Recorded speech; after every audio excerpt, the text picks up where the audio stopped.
Annie Laurent, bon, tout le monde la connaît, donc ça va être rapide. Docteur d'État en sciences politiques, cofondatrice et déléguée générale de l'association Clarifiée. C'est une spécialiste de l'islam et des chrétiens d'Orient.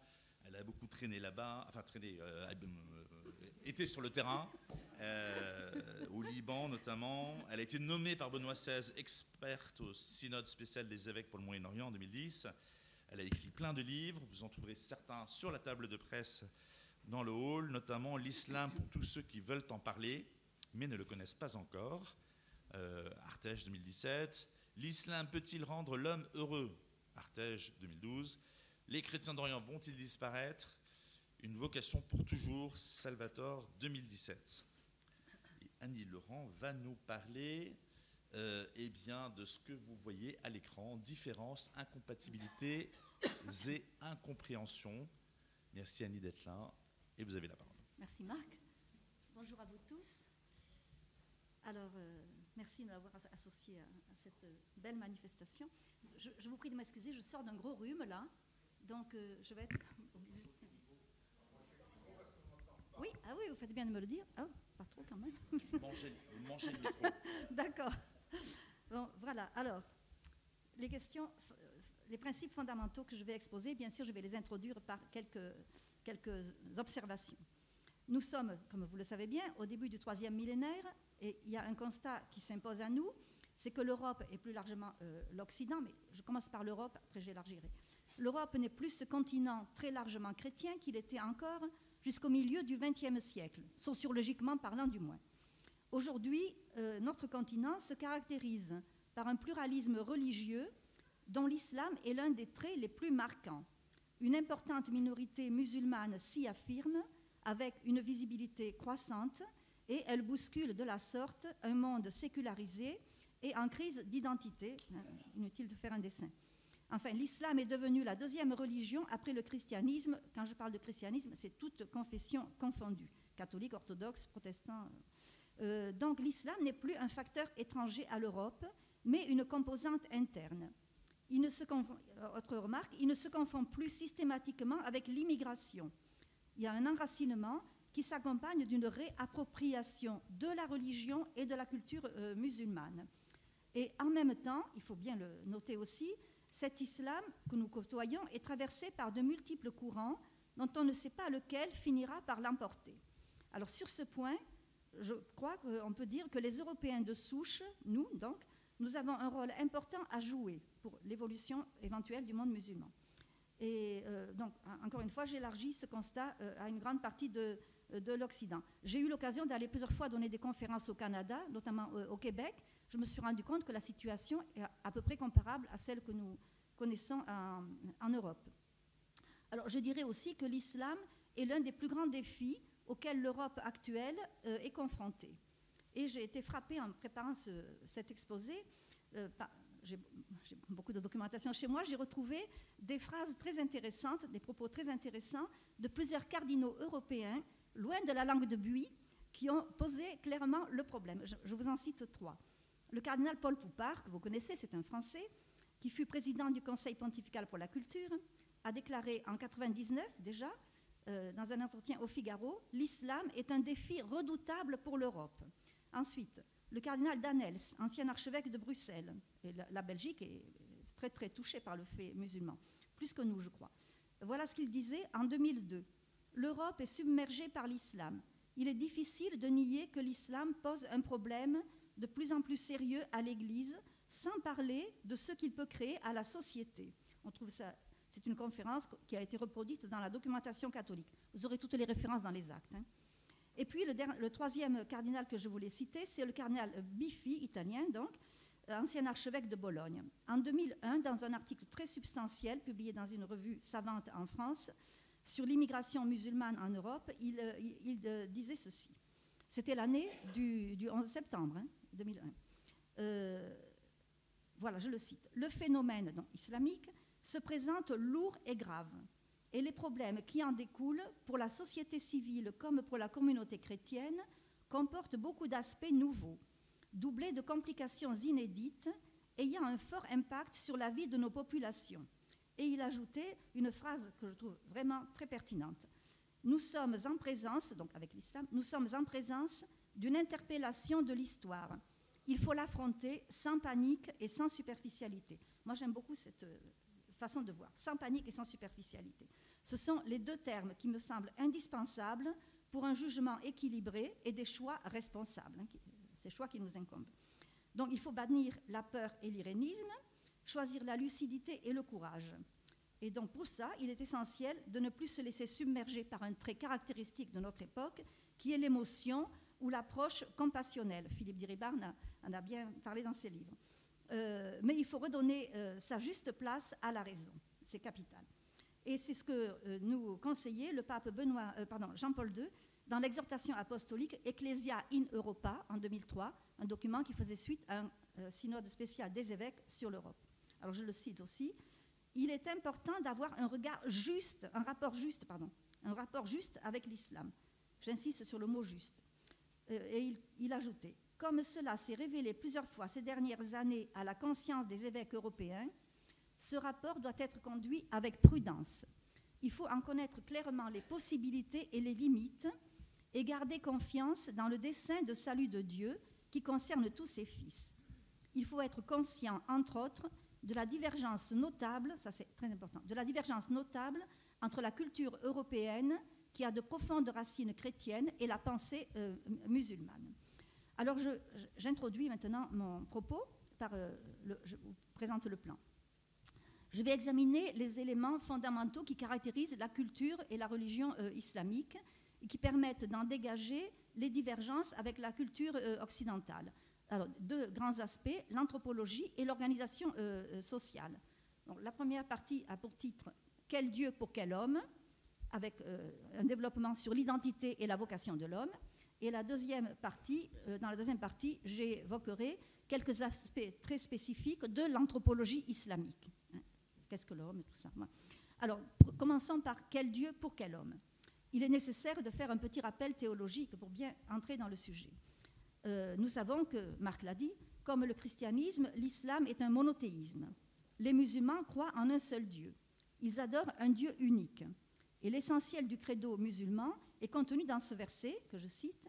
« Ô vous qui croyez », c'est Dieu qui est censé parler, « Ô vous qui croyez, croyez en Dieu et en son envoyé, Mahomet, et au livre, le Coran, qu'il a révélé auparavant. Quiconque ne croit pas en Dieu, à ses anges, à ses livres, à ses prophètes et au jour dernier, se trouve dans un profond égarement. » Je ne crois pas que je vais vous donner chaque fois les sourates et les versets, vous les aurez dans les actes. Hein, ça risque d'alourdir le propos.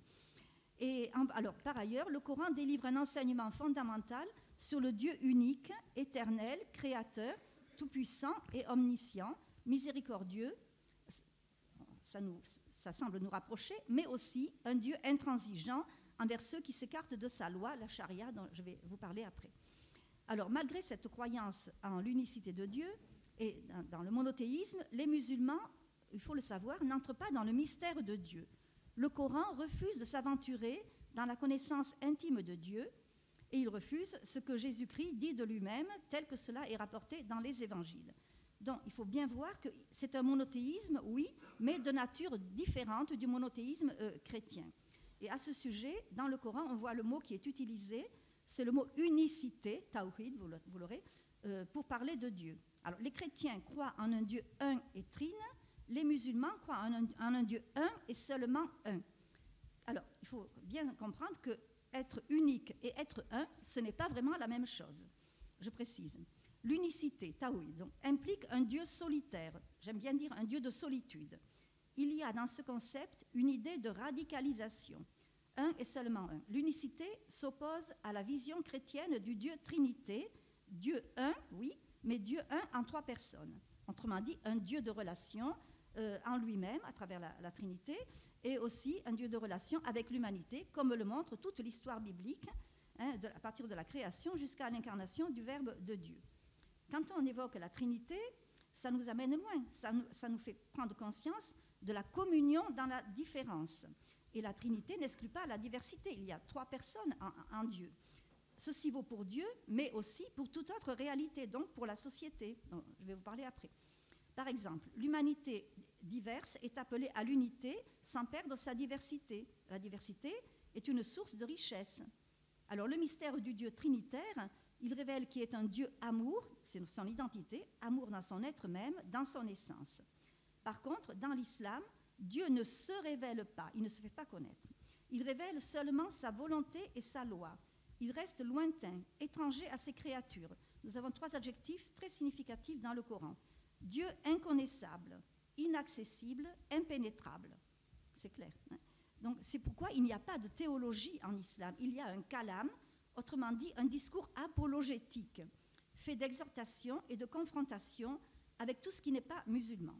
Alors pour finir ça, on peut dire que l'islam emprunte à la Bible, mais il n'est pas une religion biblique. Ce n'est pas parce qu'il y a Abraham, Adam et d'autres personnages, Jésus en l'occurrence, que l'islam est une religion biblique. Il faut faire attention.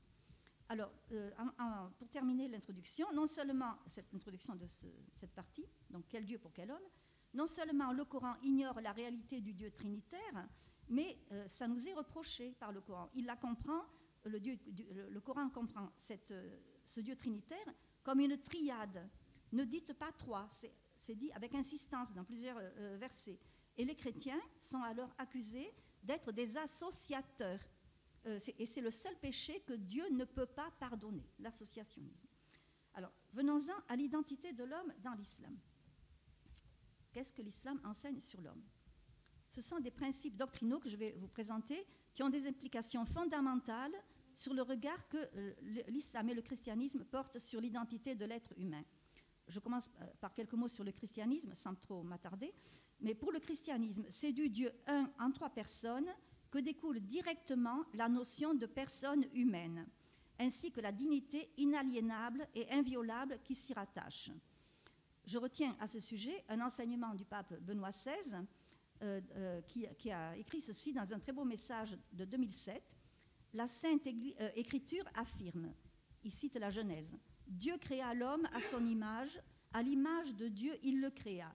Il les créa hommes et femmes. Parce qu'il est créé à l'image de Dieu, l'individu humain a la dignité de personne. » C'est fondamental ça, retenez, la dignité de personne. Il n'est pas seulement quelque chose, mais quelqu'un capable de se connaître, de se posséder, de se donner librement et d'entrer en communion avec d'autres personnes. Et le pape continue, en même temps, il est appelé par grâce à une alliance avec son Créateur, à lui offrir une réponse de foi et d'amour que nul autre ne peut donner à sa place. C'est la liberté de l'homme qui est mentionnée par cette phrase. On peut compléter par un autre texte de Benoît XVI, dans l'encyclique Caritas in Veritate, où il reprend ce que j'ai cité de manière très sobre, de l'affirmation biblique, selon laquelle l'homme est créé à l'image et à la ressemblance de Dieu. Donc de l'affirmation biblique découle la dignité inviolable de la personne humaine. Bon, j'aime beaucoup traiter ce sujet parce que c'était mon sujet de travail au synode auquel j'ai participé en 2010. Alors vous voyez que le concept de personne est d'origine biblique. Et on peut ajouter du point de vue chrétien que Dieu a tellement de considération pour sa créature humaine qu'il est allé jusqu'à s'abaisser, lui le transcendant et le tout-puissant, en prenant la condition humaine par l'incarnation de son Verbe, en se faisant Emmanuel, c'est-à-dire Dieu avec nous. Et je reprends encore une citation de Benoît XVI dans l'encyclique Caritas in Veritate. C'est très parlant. Le christianisme est la religion du Dieu qui possède un visage humain. On n'imagine pas le Dieu du Coran possédant un visage humain, bien entendu. Alors, par là même, Dieu a confié à son Fils unique, Jésus-Christ, que nous croyons comme vrai Dieu et vrai homme, il lui a confié la mission de faire de ces créatures humaines, hommes et femmes, je vais en parler, des fils adoptifs par le baptême. Et c'est ainsi que Dieu s'est révélé comme un père. Et ce n'est pas tout.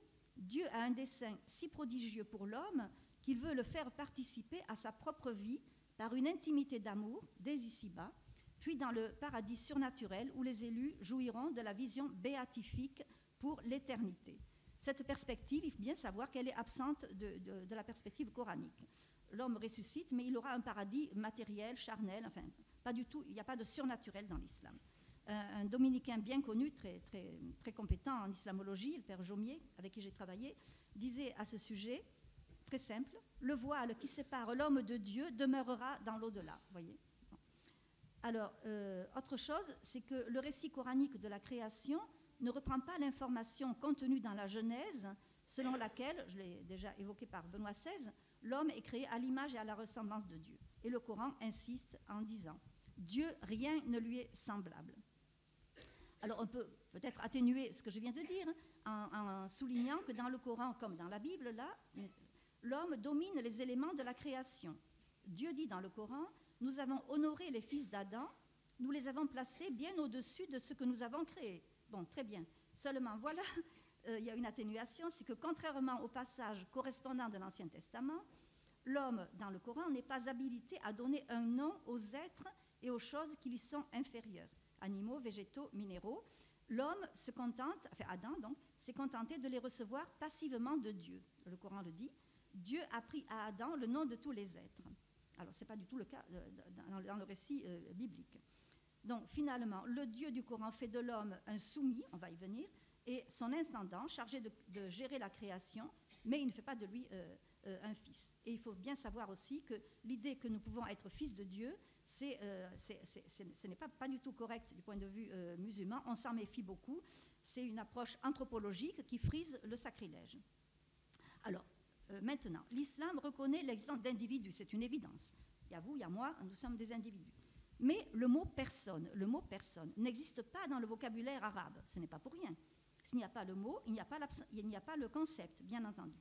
Et c'est la raison pour laquelle, ça je l'ai découvert lors de mes premiers voyages au Proche-Orient, ça fait 40 ans, les chrétiens qui ont été arabisés par la conquête islamique, eh bien, n'ont pas trouvé dans la langue arabe un mot qui convenait pour désigner la personne. Alors ils ont repris le terme araméen, la langue que parlait le Christ aussi, uknum, pour désigner la personne. Vous voyez, c'est significatif tout de même. Hein. Alors, je voudrais montrer deux manifestations concrètes, qui sont actuelles aussi, qui peuvent exprimer l'ignorance du concept de personne dans l'islam. D'une part, l'interdiction de représenter les visages, surtout ceux des personnages sacrés. Vous savez ça, hein, même pas seulement sous forme de caricature, mais la reproduction, comme on pourrait l'imaginer. C'est une forme d'idolâtrie. Dans certains courants les plus rigoristes, l'iconoclasme, donc interdiction de reproduire les personnages sacrés, elle peut concerner, au-delà de Mahomet, mais tout être humain et parfois même tout vivant. Concrètement, un souvenir qui me revient. Lors d'un voyage en Turquie, j'ai visité une belle ville, Bursa, où on fabrique de très beaux foulards en soie. Alors j'en ai acheté plusieurs pour moi, mais aussi pour offrir à des amis. Je l'offre à une musulmane que je connais bien, et il y avait des oiseaux dessinés sur le foulard. Quelque temps après, je lui dis, tiens, mais je ne te vois jamais avec le foulard que je t'ai apporté de Turquie. Elle m'a dit, mais bien sûr que non. Comment veux-tu? C'est de l'idolâtrie, ces oiseaux. Je l'ai jeté. Tu aurais pu me le rendre, je lui ai dit. Bon, enfin, mais voilà, jusqu'où ça peut aller, quoi. Bon, heureusement, c'est pas tous les musulmans qui réagissent comme ça. Alors, ici, je voudrais introduire, j'y reviendrai, une réflexion sur le voile intégral qui est imposé aux femmes dans certaines cultures musulmanes. Dissimuler le visage, c'est la réflexion. Ne revient-il pas à nier la femme en tant que personne, lorsque l'on sait l'importance de l'apparence et de l'expression physique comme reflet de l'âme et de la personnalité? Le visage dit tout de ce que nous ressentons, de ce que nous sommes, de ce que nous vivons. Nous avons le sourire, les larmes, la tristesse, la colère. Vous voyez, mais je développerai un peu plus par rapport à ça un peu plus tard. Maintenant, quelques mots sur la vocation de l'homme dans l'islam. On a vu donc l'identité, il n'y a pas la personne, d'accord? Alors, l'individu musulman, il ne réalise sa pleine dignité, si on peut parler de dignité, son être en plénitude, si vous voulez, qu'à travers son état de musulman, soumis. Donc, l'islam se présente comme la religion que Dieu a inscrite dans la nature humaine. C'est le Coran qui le dit. On peut parler d'une religion innée. Alors, Adam, le premier homme, a accepté cette religion au cours d'un échange avec le Créateur, échange qui est mentionné dans le Coran et qui constitue ce que les musulmans appellent le pacte primordial. Attention, ce pacte primordial n'est pas du tout l'alliance que Dieu a conclue avec l'humanité à travers Abraham. Donc ce pacte consiste, si vous voulez, Dieu invite l'homme à se soumettre à Dieu. Voyez, je vous cite le dialogue. Le Coran dit, son Seigneur lui dit à Adam, son Seigneur lui dit, soumets-toi. Adam répondit, je me soumets au Seigneur des mondes. Alors, tout être humain qui vient au monde, il naît musulman. C'est son état de nature, si on peut dire. Et il naît musulman, il lui est demandé de suivre cette religion constitutive sous peine de se trouver comme dit le Coran, dans un profond égarement. Alors la soumission, elle passe par l'obéissance à une loi, la loi révélée par le Coran, car Dieu est le seul législateur dans la vision musulmane. Alors on a le Coran comme fondement de la loi, la charia donc, et on y ajoute la sunna. La sunna, c'est la tradition prophétique, comme disent les musulmans. Elle est constituée de récits rapportant des épisodes de la vie de Mahomet et le comportement de Mahomet, donc, en telle ou telle circonstance. Ce sont des volumes énormes qui ont été rassemblés par les successeurs de Mahomet. Mahomet est désigné dans le Coran comme le sceau des prophètes, celui qui scelle la prophétie. Après lui, plus aucun prophète ne peut venir. Et aussi le beau modèle. Le Coran dit « Obéissez à Dieu et à son prophète ». Et encore, celui qui obéit au prophète obéit à Dieu. C'est équivalent, voyez. Alors la sunna, donc la tradition mahométane, elle complète ce qui manque au Coran dans l'ordre législatif et elle en éclaire certains aspects ambigus ou elle le complète quand il manque des détails. Alors, tous les aspects de la vie ou de la loi ne sont pas indiqués dans le Coran, mais j'y reviendrai. Il y a des sujets particulièrement privilégiés, on pourrait dire, de ce point de vue. Alors la sunna, la tradition, donc, elle a une valeur normative. Avec le Coran, elle constitue la charia. Le mot charia signifie la voie à suivre. Et ces normes, puisqu'elles viennent directement de Dieu et de Mahomet, elles sont définitives, parfaites, immuables, intangibles et universelles. Je donne un exemple récent dans l'actualité. Il y a quelques années, on va en Tunisie, là. Les députés tunisiens ont déposé une proposition de loi tendant à l'égalité entre le garçon et la fille pour l'héritage. Eh bien, le président de la République, Kaïs Saïed, y a renoncé, suite à quoi? À l'intervention du grand imam de l'université d'El-Azhar au Caire, qui est souvent présenté comme l'équivalent du Vatican, mais attention, c'est une grave erreur de présenter El-Azhar comme l'équivalent du Vatican pour les musulmans. J'ai commencé une série de petites feuilles vertes pour bien clarifier, c'est le mot je crois, tout ça. En tout cas, El Tayyab a dit ce projet de loi est contraire à la loi islamique, donc il est impossible d'y donner suite. Et voilà. Et le président tunisien s'est soumis à ce diktat. Alors vous voyez l'importance du licite et de l'illicite en islam. Halal, c'est licite, haram, c'est illicite ou interdit, si vous voulez. Le haram ne concerne pas seulement la nourriture, hein, c'est tous les aspects de la vie. Mais cette qualification, elle ne relève pas de la loi naturelle. La loi naturelle est inexistante dans la conception musulmane. C'est Dieu qui donne aux actes leur qualification, bon ou mauvais. Ainsi, l'essence du bien consiste à obéir à la charia, l'essence du mal, c'est très simple, à lui désobéir. Si on se place du point de vue chrétien, le péché en islam ne blesse pas l'amour de Dieu, ils n'auront pas l'amitié entre l'homme et Dieu. Le péché est une infraction à une loi révélée, voyez. Dès lors, il est plus une affaire d'ordre public, je dirais, que de conscience. Même des fautes relevant de la vie privée peuvent être punies pénalement. Je pense notamment à la consommation d'alcool, à la non-observance du jeûne du ramadan, à l'adultère. Bon, l'adultère, ce n'est pas une bonne chose du point de vue chrétien, évidemment non plus, mais ça relève quand même de la vie privée. Alors, quant au meurtre, il est en principe interdit, mais il y a des accommodements possibles. Je cite 3 exemples. La fornication, là, qui entraîne le meurtre du fautif. Dans le cadre du talion, œil pour œil, dent pour dent, repris de la loi mosaïque. L'apostasie, celui qui quitte l'islam, eh bien, doit être tué, mais je reviendrai plus précisément là-dessus. Autrement dit, en tuant le coupable de ces fautes, on fait disparaître la faute en question, vous voyez. Et cependant, il faut quand même ajouter une chose, c'est que les prescriptions de la charia, Coran, Sunna, eh bien, c'est au 7e siècle, 8e pour la Sunna, elles ne concernent pas tous les domaines de la vie. Et les États musulmans, aujourd'hui, sont bien obligés de tenir compte des évolutions du monde dans l'élaboration du droit. Il n'y a pas moyen de faire autrement.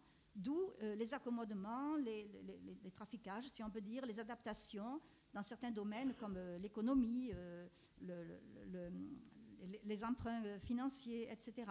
D'où l'importance aussi dans le droit musulman de la casuistique et la prolifération extraordinaire, extravagante on pourrait dire même, des fatwas. Je vous invite à J'ai fait deux petites feuilles vertes sur la question des fatwas, c'est invraisemblable. Bon, on s'y perd, c'est vrai, mais bon, c'est comme ça.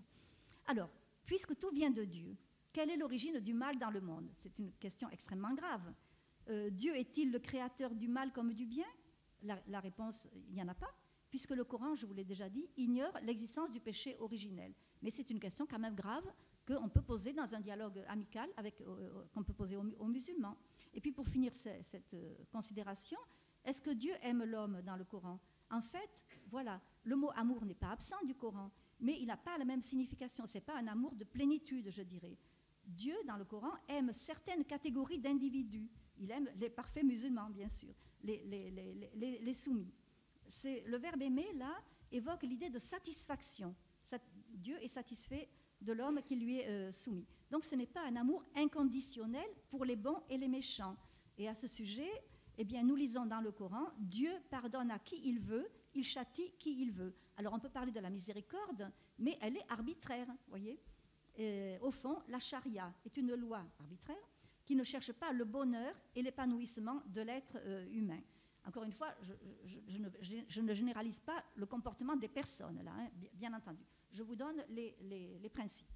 Maintenant, voyons ce que l'islam enseigne sur un aspect très important pour nous, pour la coexistence en Europe et en Occident, concernant la citoyenneté et l'organisation sociale.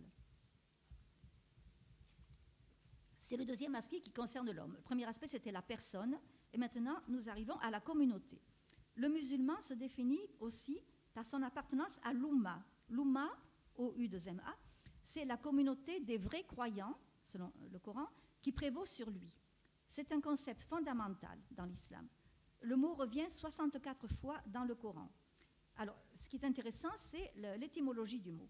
Le mot Oumma est dérivé de la racine O-U-M, qui veut dire mère ou matrice.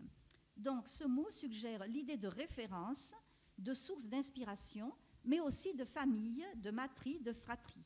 Autrement dit, c'est la mère qui fait les frères, voyez. Et alors, l'Oumma désigne donc la communauté des musulmans. Je cite plusieurs présentations du Coran.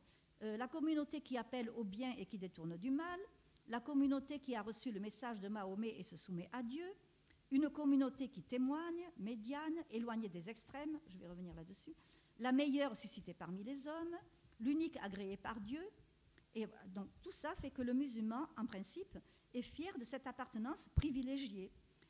Cette appartenance façonne un système fraternel, c'est vrai, la fratrie, je l'ai dit, qui le protège et qui peut le rassurer, mais dans cette fratrie, dans cette communauté, l'homme n'est pas vraiment libre et responsable. Et ça, c'est très important pour nous. Ça fait partie des fondements de notre civilisation, la liberté et la responsabilité. Alors, dans ces conditions, quelle est l'attitude des musulmans à exercer l'examen de conscience ou l'autocritique? Voyez, le père Jomier, que j'ai cité tout à l'heure, le voile qui sépare l'homme de Dieu demeurera dans l'au-delà, il a écrit aussi dans un de ses livres, il n'y a pas d'autonomie du sujet en islam, d'accord? Ni liberté, ni responsabilité. Et la question de la responsabilité humaine, en effet, elle n'est pas affirmée clairement dans le Coran. Ça pose la question de la prédestination. Dans le Coran, on peut lire ceci, une dictée de Dieu. Dit, : il ne nous adviendra que ce que Dieu a déterminé pour nous. Et autre prescription. Aucune calamité ne se produit sur la terre ou chez vous sans qu'elle n'ait été auparavant consignée dans un livre. C'est la prédestination. Puis encore ça, Dieu, ça c'est grave, Dieu égare qui il veut, il guide qui il veut. Vous voyez, toujours l'arbitraire. Alors, d'où, si vous fréquentez des musulmans, le nombre de fois incroyable où on les entend dire « Inch'Allah », le moindre petit fait qu'on projette d'accomplir, « Inch'Allah », c'est pas moi qui décide, c'est Dieu. Si Dieu le veut, je le ferai. Voilà. Combien de fois j'ai eu ce genre de témoignage. En fait, donc, aucun verset n'affirme la responsabilité plénière de l'homme, mais il faut quand même noter, ça peut servir d'ouverture, que certains versets mêlent déterminisme et libre arbitre. Je vous en cite un. En vérité, ceci est un rappel. Le mot rappel évoque le Coran. Dieu envoie le Coran pour rappeler la religion des origines. D'accord ? Ceci est un rappel. Celui qui le veut, là il y a la liberté, prendra un chemin vers son Seigneur. Mais vous ne le voudrez que si Dieu le veut. Alors, comment s'y retrouver, vous voyez ? Alors, donc, je reviens à l'Oumma. L'Oumma n'est pas seulement une communauté humaine fraternelle, c'est aussi une communauté politique de foi, ce que j'appelle une fidéocratie. Il s'agit au fond d'une nation à part, une nation qui ne doit pas s'intégrer à d'autres cultures. On vient dans le contexte européen là, et occidental. Cette fraternité, elle se prolonge dans la vie civile et politique, ce qui explique d'ailleurs le caractère confessionnel de l'État et de la société dans les pays où la majorité des ressortissants sont des musulmans. Finalement, on peut dire que l'Oumma tient lieu de citoyenneté. Elle est aussi transfrontière, bien entendu. Alors, voyons la question de la citoyenneté. Selon la doctrine classique, dans un pays à majorité musulmane, le pouvoir doit être détenu par des musulmans. Ceci, évidemment, pour garantir l'identité religieuse et l'application de la charia. C'est pourquoi, la plupart du temps, l'islam est religion d'État, ou parfois, en atténue, comme en Tunisie, après la Révolution, la nouvelle constitution dit que l'islam est la religion du peuple tunisien. Mais oui, alors les autres. Donc la tradition musulmane attribue à Mahomet cette sentence. L'islam domine et ne saurait être dominé. Ça justifie donc la suprématie de l'islam dans l'État. Le droit musulman, le droit public musulman, se base aussi sur l'expérience de Médine. Vous savez tous que Mahomet a commencé à prêcher sa religion à la Mecque, et en 622, il a émigré à Médine, puisqu'il était mal accueilli par ses compatriotes. C'est à Médine, de 622 à 632, date de sa mort, qu'il a exercé le double pouvoir, un pouvoir religieux et un pouvoir temporel. C'est un modèle, on peut dire que Médine, c'est le modèle idéal de la cité en islam. Il y avait un auteur franco-tunisien à Paris, qui est mort maintenant, mais que j'ai bien connu. Il a écrit plusieurs livres très intéressants. Il était très libre par rapport à la doctrine musulmane. Alors, concernant cet aspect, la vie de Mahomet à Médine, il disait qu'il y a exercé à la fois le principat et le pontificat. Vous voyez, principat et pontificat, c'est bien résumé. C'est Abdelwahab Medeb. Il y a donc confusion entre les domaines temporels et spirituels, ce qui exclut, bien sûr, la laïcité. Alors, attention, l'absence de laïcité dans l'islam, le fait que l'islam est religion d'État, par exemple, n'implique pas forcément un régime théocratique. Il ne faut pas confondre. Un régime théocratique, il est détenu normalement par des religieux. Mais l'État ne peut être que confessionnel, je le redis. Qu'il soit une monarchie, une république ou autre, c'est la confessionnalité qui domine. Je veux donner un exemple précis. On a beaucoup parlé pendant des dizaines d'années de la laïcité turque pour expliquer qu'il était tout à fait normal que la Turquie intègre l'Union européenne, vous voyez, un État laïque, la laïcité introduite, paraît-il, par Atatürk, le fondateur de la République. Or, c'est une tromperie. Atatürk n'a pas séparé les pouvoirs. Il a placé la gestion de la religion sous la tutelle de l'État en créant un organisme qui s'appelle la Diyanet. C'est cet organisme qui s'occupe de l'islam et de l'islam sunnite seulement, y compris chez les Turcs établis hors de leur pays d'origine, l'Europe en particulier. Et les autres religions qui sont présentes en Turquie, parce qu'il y en a d'autres, il y a le christianisme, le judaïsme, l'alévisme, etc., eh bien, parmi elles, certaines de ces religions bénéficient d'une reconnaissance limitée dans leurs droits, avec privation donc de certains droits, et d'autres n'ont aucune existence légale. Par exemple, l'Église catholique latine n'est pas reconnue légalement par le droit turc, alors que nous avons des relations diplomatiques entre le Saint-Siège et Ankara. Les papes ont essayé de remédier à ça, il n'y a rien à faire. Donc, il est erroné de parler de laïcité turque. Je donne un autre exemple, c'est le Liban cette fois-ci. Quand la guerre a commencé au Liban en 1975, les chrétiens pensaient que la solution pourrait passer par l'institution de la laïcité. Le Liban est un pays multiconfessionnel puisqu'il y a 18 communautés reconnues par la Constitution, mais l'islam n'est pas religion d'État. Seulement, la religion n'est pas absente non plus. C'est pour ça que chaque communauté gère son droit personnel par son droit propre. Vous voyez, mariage, filiation, héritage, notamment. Seulement, au début de la guerre, certains chrétiens pensaient que la laïcité était le remède aux difficultés que connaissait le Liban. Alors est intervenu un grand discours d'un responsable important de l'islam sunnite. Je ne veux pas tout le citer, c'est beaucoup trop long, mais vous l'avez dans certains de mes livres, mais juste sur la laïcité.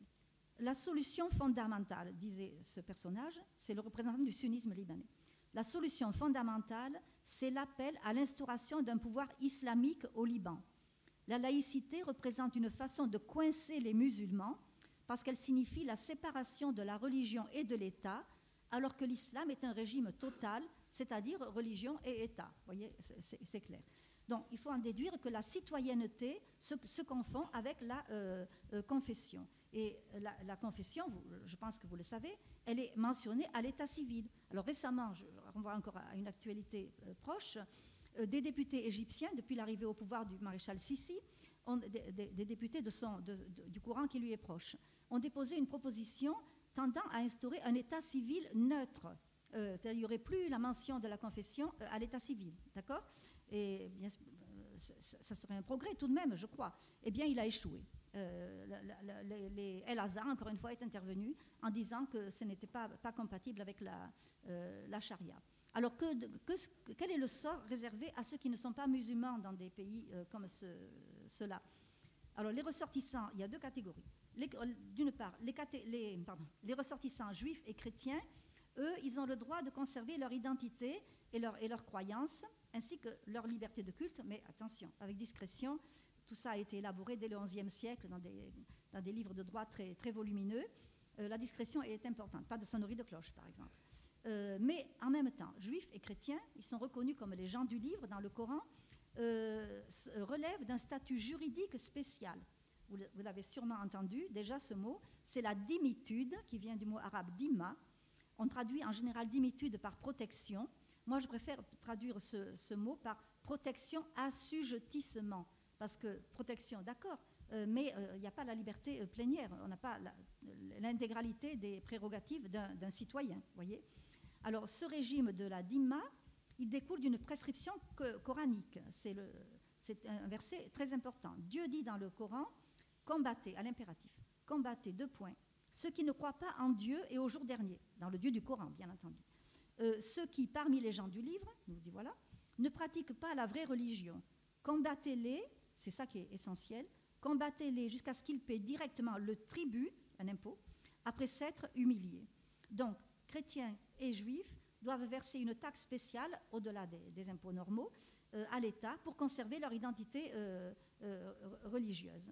Alors, quand on en parle à des musulmans, ils nous disent « mais c'est la preuve de la tolérance de l'islam ». Oui, mais qu'est-ce qu'on entend par tolérance? Il faut faire attention. Hein. Le mot tolérance, c'est un mot piégé. À force de tout tolérer, on peut en venir à tolérer l'intolérable. Donc, ce n'est pas le respect, la tolérance. Méfions-nous. Donc, la dhimitude, pour venir à l'actualité, elle a été abolie officiellement au milieu du XIXe siècle par l'Empire ottoman, alors que l'Empire était sur le déclin, l'Europe était puissante, on a pu obtenir ça. Mais malgré tout, elle a été retirée du principe, mais elle reste appliquée dans les faits, alors selon des modalités très variables d'un État à l'autre, bien entendu. En fait, cette application dépend du degré d'islamisation des sociétés concernées. Mais elle constitue un facteur efficace pour amener des juifs et des chrétiens à se faire musulmans. L'histoire du Proche-Orient est très éloquente qui témoigne largement de ça, et aujourd'hui encore en Iran, au Pakistan, etc. Alors, pour finir la question de la citoyenneté, pour beaucoup de musulmans, la laïcité est synonyme d'athéisme, de rejet de Dieu, de la cité. Ils voient dans la séparation des pouvoirs l'arrogance de César qui cherche à s'approprier des droits qui ne reviennent qu'à Dieu seul. Et il faut noter que l'Oumma, ça c'est un constat, a su résister à la sécularisation, à la désacralisation de la vie et à la privatisation des convictions religieuses. On en est témoin tous les jours. Alors, pour finir cette partie-là, je voudrais rapporter les théories de Tariq Ramadan. Tariq Ramadan, vous savez qui est-ce, hein, intellectuel suisse d'origine égyptienne. Maintenant, il est en prison. Mais pendant des années, il a été très influent auprès des musulmans et surtout des jeunes en Europe. Il avait créé une association Jeunes musulmanes et musulmans d'Europe. Il a mis les femmes avant, vous voyez. C'est pas innocent. On va venir après à la fin. Alors, pour Tariq Ramadan, les musulmans ne sont pas concernés par les débats sur la laïcité, car celle-ci est liée à l'histoire européenne. Face au mal constitué par la sécularisation, il conseillait à ses auditeurs de s'investir dans le champ social avec une mission précise, redonner à l'Europe une âme musulmane, bien entendu. Voyez ? Voilà. Alors maintenant, je vais évoquer quelques aspects particuliers de l'anthropologie islamique. La deuxième partie. Dans l'islam, l'homme n'est pas sujet de droits fondamentaux attachés à sa nature, même si Dieu, dans sa souveraineté absolue et dans sa condescendance, lui en octroie certains. Ces droits ne découlent pas de la dignité de l'homme en tant qu'être raisonnable et libre, on l'a vu, je n'y reviens pas. Donc le concept de droit dans l'islam n'est pas ontologique, il est juridique, ce qui justifie l'absence de loi naturelle. En fait, le musulman a plus d'obligations que de droits. Parmi ces obligations, il y a bien entendu la nécessité d'œuvrer à l'expansion de l'islam dans le monde entier. Il faut hâter le triomphe universel de l'islam qui est garanti par Dieu, j'y reviendrai un peu plus tard. Et pour cela, les musulmans peuvent recourir à tous les moyens. Alors, tous les moyens, du moyen le plus acceptable par rapport à nos critères, la discussion courtoise, très bien, mais jusqu'au djihad guerrier, bien entendu. Tout ça est mentionné dans le Coran. Et en passant par d'autres moyens également, c'est entre autres la croissance démographique. L'enfantement, j'aime à dire que c'est le djihad des femmes. Alors Dieu donne même une certaine valeur morale à la violence. Voilà ce verset. Le combat vous est prescrit, mais vous l'avez en aversion. On peut ne pas aimer combattre, prendre les armes et tuer autrui. Donc le combat vous est prescrit et vous l'avez en aversion. Il se peut que vous ayez de l'aversion pour une chose, mais elle est un bien pour vous, voyez ?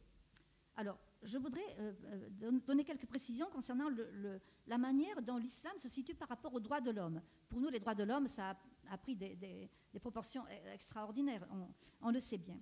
Alors, les musulmans qui vivent dans un monde mondialisé, pourrait-on dire, ils doivent se situer notamment par rapport à la Déclaration universelle des droits de l'homme de 1948.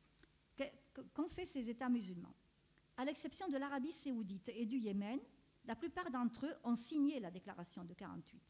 Ils ont aussi ratifié d'autres textes qui sont arrivés après, des textes similaires qui sont relatifs aux droits économiques, sociaux, culturels, aux droits civils et politiques. Tout ça, c'est donc des textes adoptés par l'Assemblée générale de l'ONU. Cependant, la plupart des États signataires de ces documents, donc ces documents internationaux, n'ont pas accordé l'ensemble de leur législation avec les principes qu'ils émettent, notamment lorsque ces principes présentent des incompatibilités avec les principes sacrés de la charia. Les instances représentatives du monde musulman, pas seulement arabes, attention, ont élaboré des textes qui leur sont propres. Alors il y en a 3, je vous les énumère rapidement, mais il y aura une petite remarque à faire. La Déclaration universelle des droits de l'homme dans l'islam, c'est le Conseil islamique pour l'Europe qui l'a publiée.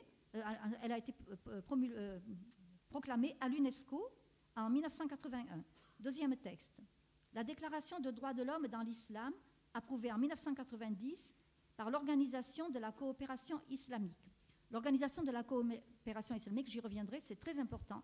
C'est un organisme transnational qui comporte 57 États membres, 57 États musulmans, et dont le siège est à Jeddah. C'est un peu l'ONU de l'Oumma, si vous voulez.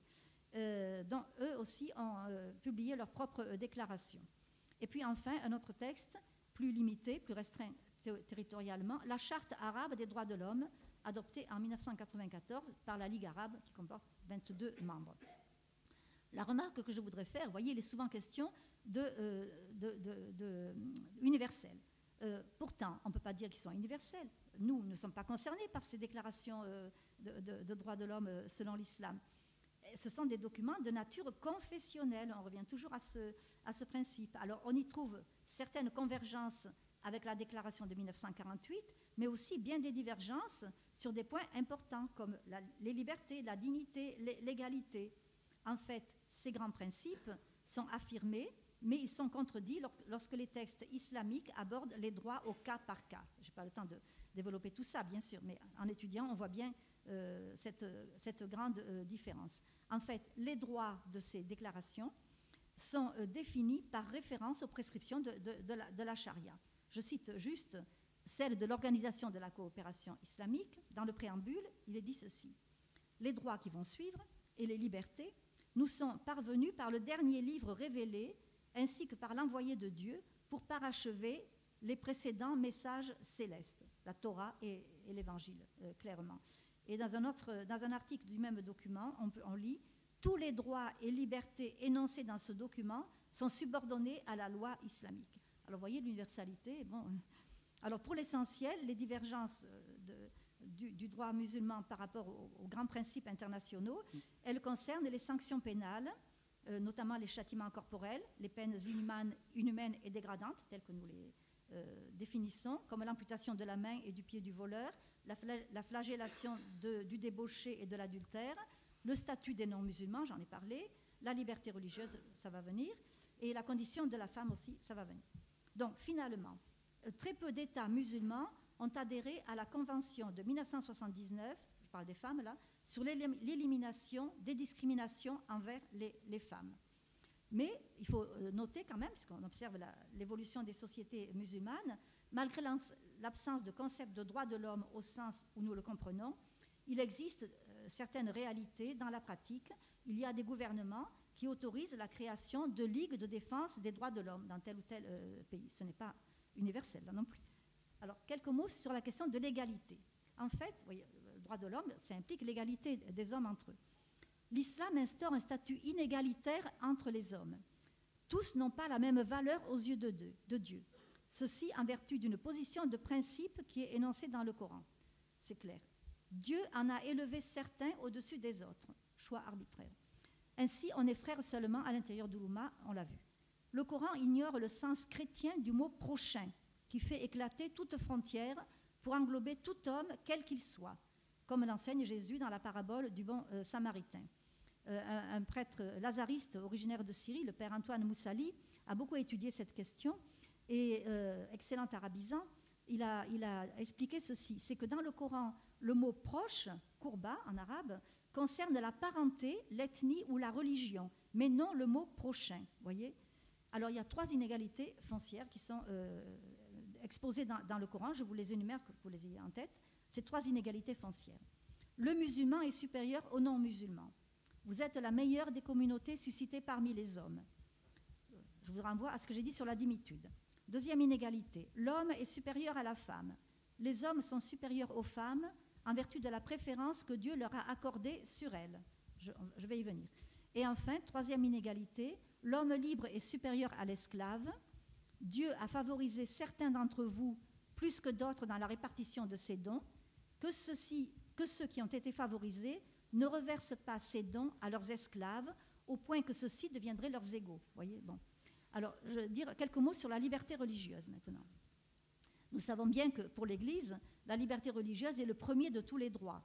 L'Église s'aligne sur le principe de la déclaration de 1948 pour protéger ce droit.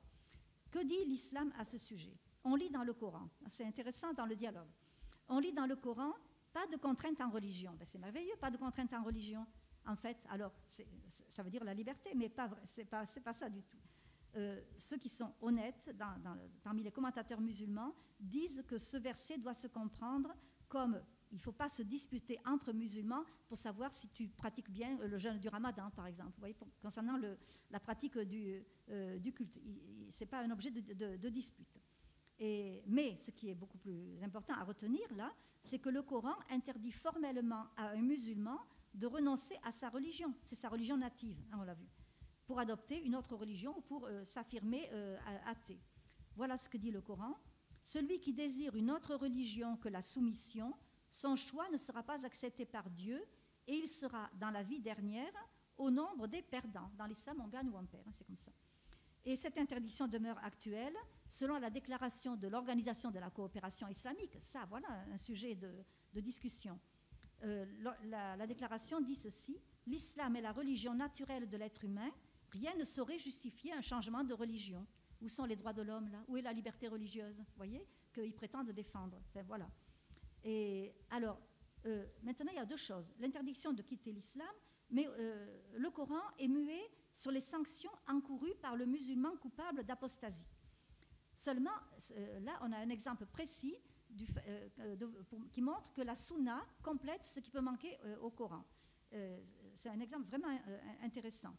Dans la sunna, la tradition, Mahomet aurait dit « Celui qui quitte la religion, tuez-le ». Bon, c'est clair. À partir de là, le droit islamique a développé un concept particulier, c'est la rida, R-I-D-A. Ce terme recouvre deux notions, l'apostasie de la croyance et la trahison de l'Oumma. Voyez. Alors la rida est un crime, donc plus haut degré, et comme tel, il est passible de condamnations pénales qui peuvent aller jusqu'à la peine de mort. Alors, tous les États musulmans n'ont pas aujourd'hui inclus la peine de mort dans leurs droits, mais elle est tellement ancrée dans les mentalités islamiques qu'en l'absence de sanctions judiciaires, il n'est pas rare que des musulmans devenus chrétiens, par exemple, soient dénoncés par leurs proches, maltraités, perdent leur emploi et parfois sont assassinés. Ils subissent souvent aussi donc, une mort civile. On a eu l'occasion d'entendre des témoignages importants en Europe ces dernières années. Vous connaissez tous Joseph Fadel, bien entendu. Il y a aussi l'Égyptienne Nahed Metwali, toutes les sanctions que ces personnes ont dû subir pour avoir renoncé à l'islam et s'être fait chrétienne. Alors maintenant, j'aborde la question de la femme. Oui, oui, d'accord. Oui. Je l'ai dit, le Coran énonce l'origine commune de l'homme et de la femme au début. Mais on a vu la supériorité de l'homme mentionnée aussi dans le Coran. Donc il y a une subordination certaine de la femme à l'homme. Alors on peut toujours bien sûr y voir l'héritage patriarcal des sociétés arabes du 7e siècle, mais du point de vue islamique, ce n'est pas suffisant. La subordination résulte d'une volonté divine, donc immuable. Un poète syrien qui a écrit un livre sur la question a écrit « L'islam assujettit la femme et fixe cette servitude dans le texte coranique. Les prescriptions concernant l'infériorité de la femme sont très très nombreuses. Je ne vais pas toutes les dire. Disons simplement que l'homme et la femme ont les mêmes devoirs dans le domaine de la pratique du culte. Bon. Mais peut-être il est plus intéressant de s'attarder sur la question du mariage. Le Coran désapprouve le célibat. Mahomet aussi. Celui qui se marie accomplit la moitié de la religion. Donc il plaît à Dieu. On est là dans le cadre du djihad pour favoriser l'enfantement et donc l'expansion de l'islam. Ce qu'il faut savoir, c'est que le mariage en islam n'est pas un sacrement, puisqu'il n'y a pas de sacrement, c'est un contrat qui exprime le moyen de rendre licite, illicite, on l'a vu, les relations sexuelles entre hommes et femmes. C'est la définition du mariage. Donc, dimension juridique primordiale. Alors, la part de liberté accordée à la femme dans la conclusion du mariage, quelle est-elle? Pendant longtemps, le consentement n'était valide partout que s'il était donné par un tuteur légal, le père, l'oncle, enfin un autre parent. C'est toujours le cas dans certains pays, comme l'Arabie saoudite. Maintenant, le plus souvent, aujourd'hui, le oui de l'épouse doit être confirmé par celui d'un représentant désigné pour la circonstance, sous peine de nullité. L'âge légal, quant à lui, pour la femme, il varie entre 15 ans et 18 ans, sauf dans certains cas, comme l'Iran, où Khomeini, en 1979, a ramené l'âge minimum du mariage pour la femme à 9 ans, selon l'exemple de Mahomet avec Aïcha. Et puis, on peut imaginer que les talibans en Afghanistan ont fait la même chose. Il n'y a pas de notion de conjugalité, il n'y a pas la notion d'alliance dans la vision musulmane du mariage. Et puis, il y a la permission polygamique qui montre bien qu'il n'y a pas d'alliance. Le Coran dit « Épousez les femmes qui vous plaisent, 2, 3 ou 4 ». Mais il y a une condition. « Mais si vous craignez de n'être pas équitable envers celles-ci, au pluriel, alors n'en prenez qu'une seule, ou les esclaves que vous possédez. » Donc, il y a cette condition. La polygamie est autorisée avec cette condition. Alors, le mari doit réserver un traitement équitable à chacune de ses femmes, tant sur le plan matériel que sur le plan affectif. Mais est-ce que cette égalité est possible dans la pratique? Le Coran lui-même dit que non. Alors, comment s'y retrouver? Dieu dit dans le Coran, vous ne pourrez pas être équitable envers vos femmes, même si vous en êtes soucieux. Voyez un peu? Alors, c'est ce verset qui sert de point d'appui aux musulmans qui militent pour la suppression de la permission polygamique. Elle a été supprimée dans certains pays, mais pas partout, loin de là. Même au Liban où j'ai vécu, j'ai rencontré des foyers polygames. Alors, je passe. Alors, bien sûr, il y a aussi la répudiation. La répudiation, c'est un droit qui est donné à l'homme et à l'homme seul. Il n'a pas besoin de justifier de son acte. Ça peut être même un caprice. Bon. Et alors, le problème, c'est que si le mari répudiateur regrette son acte parce qu'il agit sous le coup d'une colère, par exemple, que se passe-t-il? Il peut la reprendre, sa femme, mais avant, elle doit avoir été mariée à un autre homme et le mariage consommé. Voyez? Alors c'est inouï, c'est le Coran qui le fixe, ça aussi. Alors maintenant, dans certains pays, on a développé l'idée de répudiation convenue. C'est une sorte de divorce par consentement mutuel, un peu apparenté à notre divorce. Et puis, il y a aussi cette prescription terrible, quand on pense aux droits de l'homme. La charia prescrit un empêchement matrimonial au détriment de la femme. Dieu dit aux pères de famille, dans le Coran, ne mariez pas vos filles à des polythéistes associateurs, avant qu'ils croient. Les associateurs, c'est nous. Donc, une femme musulmane ne peut pas épouser un chrétien, par exemple, parce que selon la vision musulmane, c'est le mari qui donne la religion aux enfants, le père qui donne la religion aux enfants, pardon. Et donc, si une musulmane veut épouser un chrétien, le chrétien doit se faire musulman. Vous voyez, c'est ainsi. Et puis il faut savoir aussi, on leur fait savoir, quand une chrétienne épouse un musulman, elle peut perdre tout droit à l'héritage si elle reste, en cas de veuvage, vous voyez, si elle reste musulmane. Enfin, il y a aussi ces versets qui autorisent l'homme, le mari, à châtier sa femme, admonester celles dont vous craignez l'infidélité, reléguez-les dans des chambres à part et frappez-les. Mais ne leur cherchez plus querelle si elles vous obéissent. Il y a un verset terrible, je vous le cite quand même. Vos femmes sont pour vous un champ de labour, allez à vos champs comme vous le voudrez. Voilà. Donc, la femme n'est pleinement considérée que lorsqu'elle est mère. La stérilité, elle est souvent considérée comme un signe de malédiction divine. Bon, il y a les inégalités en matière d'héritage, je n'y reviens pas. J'arrive à la conclusion, mais quelques réflexions sur cette question de la femme. Oui, j'ai évoqué le voile au tout début. Le Coran demande à la femme de cacher ses atours. Le Coran ne décrit pas une forme de vêtement particulier. Ce sont les traditions et les juristes musulmans qui ont élaboré selon les coutumes, les traditions. Mais elle doit cacher ses atours. Alors, à partir de cette prescription, on a ce déploiement important de style de vêtements. Les réflexions que je veux vous poser, ou que je me pose. Le voile exprime la méfiance envers la femme. Si elle n'est pas chez elle, elle doit se couvrir pour ne pas tenter l'homme étranger à sa famille. Alors, quel regard l'islam porte-t-il sur l'homme dans un tel contexte? Franchement, l'homme serait incapable de se maîtriser? C'est invraisemblable, ça ne correspond pas du tout à notre civilisation. Le voile intégral, je l'ai déjà dit, c'est la négation de la personne, donc c'est un obstacle à la convivialité sociale. Vous avez vu tout récemment comment le Conseil de l'Europe a fait la promotion financée par l'Union européenne de la tenue islamique, le voile islamique. Mais c'est incroyable. On a payé avec nos impôts pour cette publicité. Il faut faire attention au piège du religieux. Autre réflexion. Le voile a une signification politique. C'est un marqueur identitaire qui sert à étendre le domaine de l'islam. Et puis, dernière réflexion concernant la question de la femme, la propagation de la tenue islamique chez les musulmanes en Occident, elle est l'expression du rejet de notre modèle social. Elle exprime une interpellation au modèle occidental. Alors la réponse consiste à retrouver un équilibre, là j'insiste, à retrouver un équilibre sain dans la relation homme-femme. Donc à éviter toute approche idéologique comme le féminisme quand il prend cette dimension idéologique. Autrement dit, l'égalité ne doit pas être confondue avec similitude ou indifférenciation ou interchangeabilité maintenant, comme on tend à le faire en Occident. Voilà, alors je conclus. Voyez, au vu de tout ce qui précède, une question s'impose. L'Europe de tradition chrétienne et au-delà, l'Occident qui en est aussi l'héritier, est-ce qu'ils n'ont pas manqué une occasion historique en omettant d'inculquer aux millions de musulmans venus s'établir sur leur terre ce qui fait la grandeur de leur civilisation? Cette question, elle est posée à tous, aux États, aux sociétés et aux églises, puisque tous ont contribué à leur manière à communautariser l'islam occidental. Nous avons érigé les droits de l'homme en absolu, oubliant que l'être humain a aussi des devoirs envers Dieu et envers ses semblables. Aujourd'hui, les droits de l'homme servent de prétexte à l'adoption des pires lois. Pas la peine de faire un dessin. Et la laïcité elle-même a été déformée, elle a été transformée en une idéologie, le laïcisme, qui rend nos sociétés, nos modèles repoussants aux yeux de beaucoup de musulmans. Et avant de terminer, je voudrais citer un document très important qui a été publié en 2000 et qui est passé inaperçu.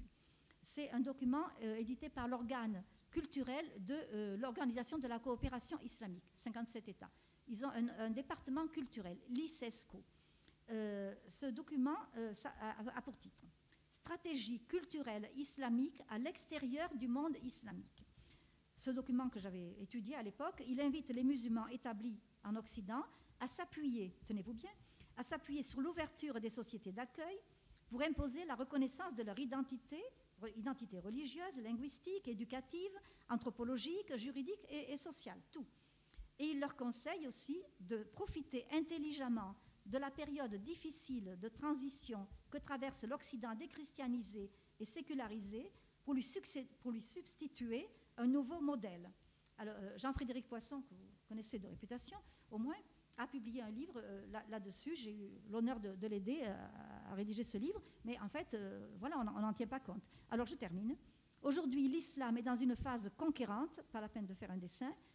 Cette phase ne passe pas seulement par le djihad, voilà la question culturelle, juridique aussi, puisque maintenant on sait qu'en France, par exemple, la polygamie est pratiquée, elle est interdite, mais elle est pratiquée. Il y a un article il n'y a pas longtemps dans La Croix avec des chiffres phénoménaux. Alors les musulmans convaincus par leur religion, pour eux, c'est l'heure du triomphe de l'islam qui est inéluctable parce que garanti par Dieu dans le Coran. C'est lui, Dieu, qui a envoyé son prophète avec la direction et la religion vraie pour la faire prévaloir sous toute autre religion en dépit des polythéistes. Alors, je termine, vraiment, nous avons oublié que l'islam prospère toujours sur la faiblesse des autres. Je dis ça depuis 30 ans peut-être. Car il envisage les relations avec autrui en termes de rapport de force.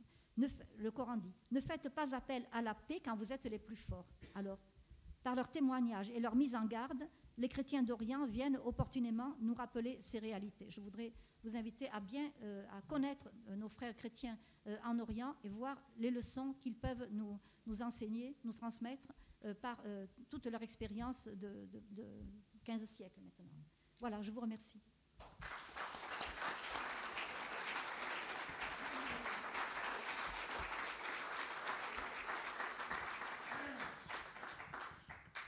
Excusez-moi, merci. C'était très dense, pardon. Annie, oui, très bien. Alors, juste 3 petites remarques.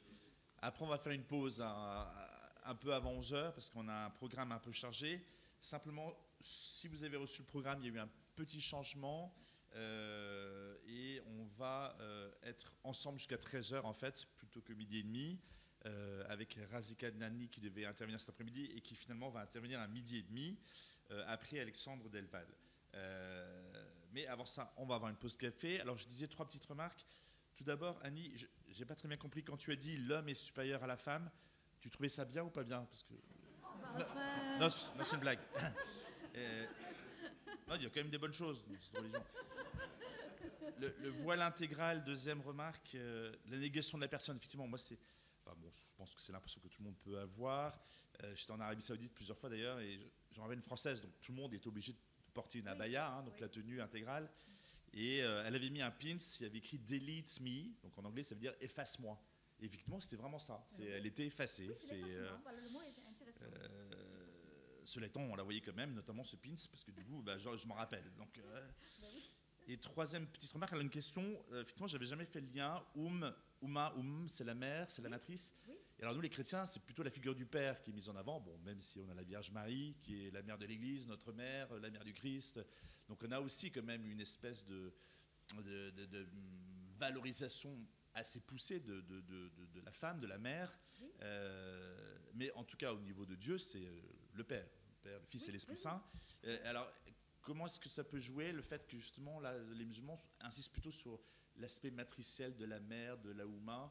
Est-ce que ça a une conséquence Ça n'a rien à voir avec le statut de la femme, en tout cas. Non, pas au niveau du statut de la femme, mais au niveau justement du formatage religieux. Formatage, je ne dis pas ça de manière péjorative, hein, mais le fait que nous, les chrétiens, on se considère comme fils du Père, et eux, ils sont membres d'une matrice. Oui, d'une matrice, oui. Est-ce que ça a un impact répondez au micro.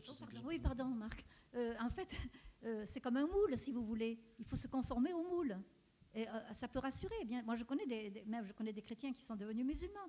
Et ils m'ont expliqué qu'ils sont rassurés dans l'Oumma parce qu'ils ont des frères avec eux, vous voyez, qui qui peuvent les aimer, mais aussi qui les surveillent en permanence. Ça pose la question de la liberté. C'est toujours pareil, la question de la liberté et de la responsabilité. Ça peut être séduisant, comme ça, humainement, mais en réalité... Mais nous sommes les fils de Dieu le Père, d'accord, mais nous sommes aussi frères en humanité. Et donc, c'est pourquoi l'Église invite les chrétiens à aimer les musulmans. Nous sommes frères en humanité. Mais ce n'est pas pour ça qu'on a le même statut au regard du point de vue théologique. Vous comprenez ? Alors, on va prendre vraiment 2 questions, malheureusement. De toute façon, Annie est là toute la journée, donc vous pouvez la croiser dans les couloirs ou ailleurs. Très rapidement, si quelqu'un avait une question, donc ce n'est pas un commentaire de la conférence, c'est juste une question. Monsieur ? Je ne sais pas s'il y a un micro dans la salle. Et puis, il y a la sœur qui veut poser.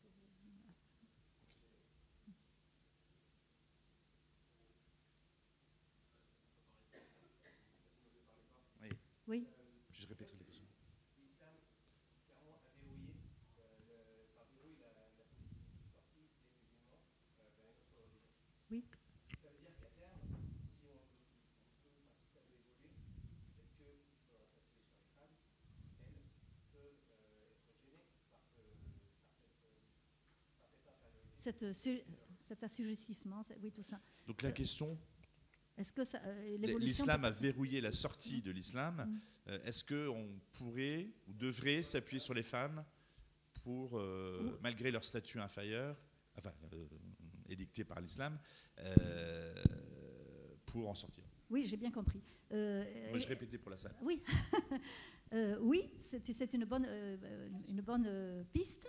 Seulement, la condition, c'est que les femmes, disons, non musulmanes, soient vraiment des femmes. D'accord. Donc, ce que j'ai dit à la fin, c'est qu'on renonce à l'interchangeabilité, à l'indifférenciation entre l'homme et la femme, maintenant avec le transgenre et tout ça. Comment voulez-vous que ça attire des musulmanes? Ce n'est pas possible. Nous sommes égaux, nous, hommes et femmes, nous sommes égaux en dignité, mais nous ne sommes pas interchangeables. C'est très important, ça. Franchement, c'est pour ça que moi, personnellement, je suis très méfiante envers l'idéologie féministe. Elle fait du tort, je dis vraiment ce que je pense, elle fait du tort à la femme, à l'homme et aux relations entre l'homme et la femme. Tout est bousculé maintenant, vous voyez. Il faut vraiment que nous opérions une conversion au moins culturelle dans ce domaine. Sinon, on n'arrivera pas à convaincre les musulmanes que c'est mieux chez nous. Mais je suis formelle quand je dis ça. J'ai assez d'expérience et de témoignages. Voilà. Ma sœur. Sur une question de vocabulaire, après la citation du cardinal Danils, vous avez dit, il me semble, il nous faut bannir la peur et l'irénisme. Oui. Qu'est-ce que c'est? Ah, le mot irénisme, c'est on pourrait dire le pacifisme, une vision idéologisée, vous voyez, rassurante à tout prix, la peur, vous avez compris. Oui. Oui, naïveté, oui. Oui, c'est ça, voilà. Exactement. Voilà. C'est ça que veut dire irénisme. Alors, une toute dernière question peut-être. Ah, monsieur ici. Oui, je trouve que l'islam correspond exactement à la définition du fascisme. Les musulmans se croient être une élite supérieure au reste de l'humanité, et puis ils estiment que ça leur donne des droits supérieurs aux autres. Ça, c'est votre question? Oui. Très bien. Oui, bien sûr. Alors, je ne dis pas les musulmans à titre individuel, je ne porte pas de jugement sur les gens qui se définissent musulmans, mais le système islamique, oui, c'est ce qu'il y a de meilleur pour l'humanité. Le Coran le dit. Vous êtes la meilleure des communautés suscitées parmi les hommes. Donc, il y a forcément une supériorité qui est inhérente au système islamique. C'est indéniable. Vous voyez. Mais encore une fois, attention de bien distinguer le système dans tous ses aspects avec ce que nous appelons les personnes. Il y a quelqu'un là. Alors, toute dernière. Parce qu'après, le café nous attend. Monsieur. Oui, je vous remercie de me passer le micro. Je réagis à la dernière réaction. Moi, je suis d'origine indienne et de pratique musulmane. On On a parlé de l'Occident, de ses problèmes qui sont évidents, bon, on le comprend.